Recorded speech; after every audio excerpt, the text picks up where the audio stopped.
Notre débat ce soir, pour conclure cette belle semaine sous le thème de la frénésie immobilière, faut-il intervenir pour calmer le marché en surchauffe? Quels changements réglementaires seraient susceptibles de freiner la hausse des prix, de mieux protéger les acheteurs, les propriétaires de résidences? On en parle avec Marc-André Arnois, directeur général de l'Association des consommateurs pour la qualité dans la construction, et Denis Doucet, porte-parole chez Multiprêt Hypothèque. Bonsoir à tous les deux.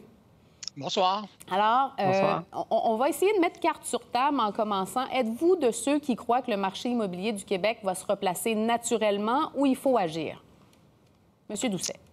Moi, je pense que le marché va se replacer. Ce n'est pas la première occasion où ce genre de situation-là se produit. Ça s'est produit dans les années 90, au début des années 2000.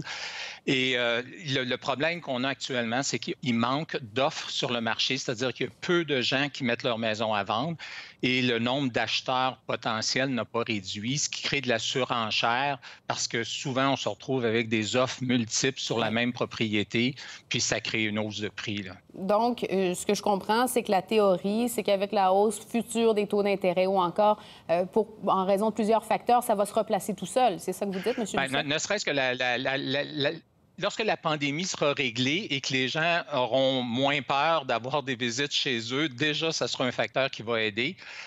Pour le moment, je veux dire, on a vu là, en mars 2020, quand le gouvernement a annoncé mettons, de mettre Québec sur pause, il y a eu plusieurs propriétés qui ont été retirées du marché parce que les gens, il y avait la crainte là, d'avoir des gens, des étrangers qui venaient chez eux. Et depuis ce temps-là, ça s'est jamais rétabli jusqu'à maintenant. Mais avec ce que le gouvernement nous dit, puis la vaccination, tout ça, bien, on peut espérer que sous peu, on va recommencer à avoir peut-être une offre sur le marché qui sera un peu plus importante que ce qu'on a actuellement. Monsieur Arnois, vous pensez la même chose, que ça va se replacer tout seul en raison de plusieurs facteurs, ou est-ce qu'il faut intervenir?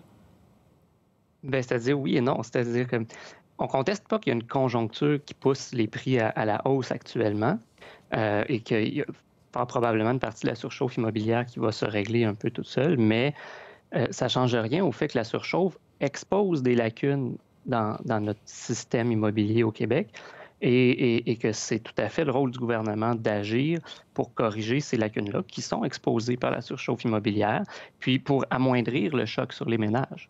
Quand vous parlez de lacunes, là, je vous entends, vous faites peut-être référence à un phénomène qu'ont souligné beaucoup d'observateurs, même le patron de la Banque nationale, Louis Vachon, qui disait les enchères opaques, lorsqu'il y a surenchère, plusieurs offres sur une même habitation, il faudrait que ça change. Vous êtes de cet avis, M. Arnois?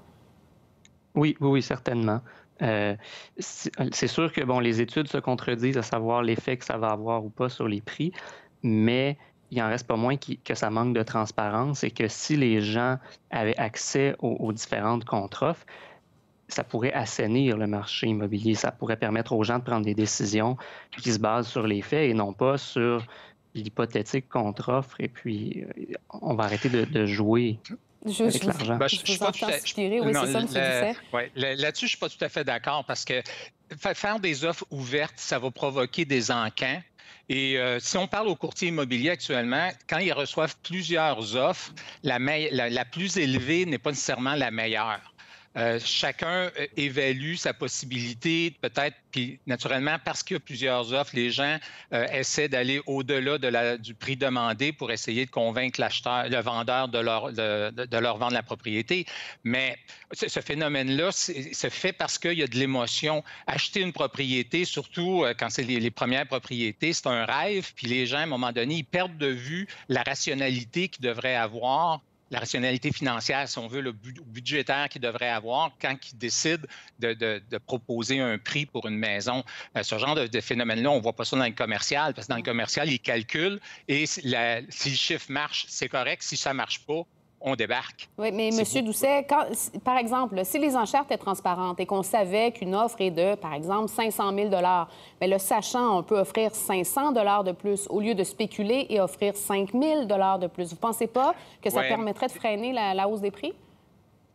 C'est ça, mais ce que je vous dis, c'est que si les gens le savaient, c'est qu'il va y avoir de la relance. Celui qui a offert 500 va offrir un 500 de plus, 500 de plus, et ça va continuer comme un encan. Si on regarde un encan, les gens entendent le prix de l'autre. Si émotionnellement, ils le veulent, bien, ils vont remettre un petit peu plus, un petit peu plus, un petit peu plus. Ce que ça va faire, ça va créer plusieurs surenchères, mais pour arriver, selon moi, essentiellement au même résultat et peut-être pire encore parce que, comme je dis, les gens, on le voit aussi quand les gens demandent un prêt, il y a une portion d'émotion là-dedans, là. Ouais. Ils veulent avoir la propriété, puis ils sont prêts à... Ils perdent de vue là, la rationalité qu'ils devraient avoir des fois. Donc, il y a des acheteurs qui offrent plus de manière pas toujours rationnelle et qui demandent moins aussi de manière peut-être pas toujours rationnelle, qui font des concessions, en fait, sur, par exemple, la garantie légale. Est-ce que c'est une bonne idée de faire ça, M. Arnois? Ça, non. Non, absolument pas. Absolument pas. Et là-dessus, je crois que moi et M. Lucien, on va être très d'accord. Que ce soit la garantie légale, que ce soit l'inspection, ou pire, les deux en même temps, c'est très, très dangereux et il va y avoir des lendemains difficiles pour certains. Qu'est-ce que ça peut avoir comme effet? Monsieur Arnois, oui. Bien, du côté de l'inspection, évidemment que la plupart des gens ne sont pas des spécialistes du bâtiment et c'est le rôle de l'inspecteur d'être leurs yeux pour voir tout ce qui est apparent quand on achète un bâtiment. Et quand on achète sans inspection, on prend un gros risque de se retrouver avec des vices qui, pour un inspecteur, étaient apparents et pour lesquels ça va être difficile de poursuivre par la suite. Oui. La ministre André Laforêt, justement, a fait connaître son intention là, de rendre les inspections obligatoires pour les bâtiments de plus de 25 ans. Qu'est-ce que vous en pensez, M. Doucet? C'est tout à fait, c'est une très bonne idée. C'est sûr que le gouvernement devra aussi jumeler à ça peut-être un encadrement beaucoup plus sérieux pour les inspecteurs. Parce qu'aujourd'hui, n'importe qui peut se déclarer inspecteur puis commencer à faire des inspections, même s'il ne connaît pas ça. Il y a des associations qui existent, mais il n'y a pas une obligation d'avoir fait de la formation ou d'avoir un certificat quelconque là, qui autorise à le faire. Mais moi, je pense que surtout les propriétés qui ont 25 ans, il y en a qui ont été bien entretenues. Il y en a, mettons, ça a été laissé un peu, ou ça a manqué d'amour, c'est ce qu'on utilise normalement comme terme. Mais ce que ça veut dire, c'est que le nouvel acheteur peut se retrouver avec des problèmes très sérieux à court terme et des problèmes qu'il avait sous-estimés ou peut-être même pas réalisés parce qu'il n'y avait pas fait d'inspection en plus. Là. Oui, bon, ça, c'est pour les habitations existantes. Vous avez une préoccupation, M. Arnois, concernant les acheteurs de maisons neuves qui se retrouvent avec des retards de livraison, des augmentations de prix imprévues. Parfois, ça coûte très, très cher. C'est un phénomène qui prend de l'ampleur en ce moment. Oui, bien nous, depuis février, qu'on reçoit beaucoup de dénonciations de cas de non-respect du contrat préliminaire par des entrepreneurs. Ça vient de plein de façons différentes, là, mais essentiellement, on parle de gens qui ont signé pour acheter une maison neuve et que pas très longtemps avant de passer chez le notaire, l'entrepreneur les avertit que finalement, ça va coûter plus cher que ce qui a été convenu. Dans certains cas, il y a une clause au contrat qui le permet, mais dans la majorité des cas qu'on nous dénonce, il n'y a pas de clause d'augmentation des prix. Et donc, la plupart du temps, on parle de quelque chose qui n'est pas légal. Oui. Et donc, ça devrait être mieux encadré, mieux supervisé. Et les consommateurs font appel à des organisations comme la vôtre pour faire valoir leurs droits. On doit s'arrêter là-dessus, messieurs, mais je pense qu'on n'a pas tranché. Le débat est toujours entier. On va pouvoir continuer d'en débattre. Je vous remercie d'avoir été là tous les deux. C'est un plaisir. Au revoir. Au revoir. Pour voir nos émissions en entier, rendez-vous sur la chaîne ICI RDI.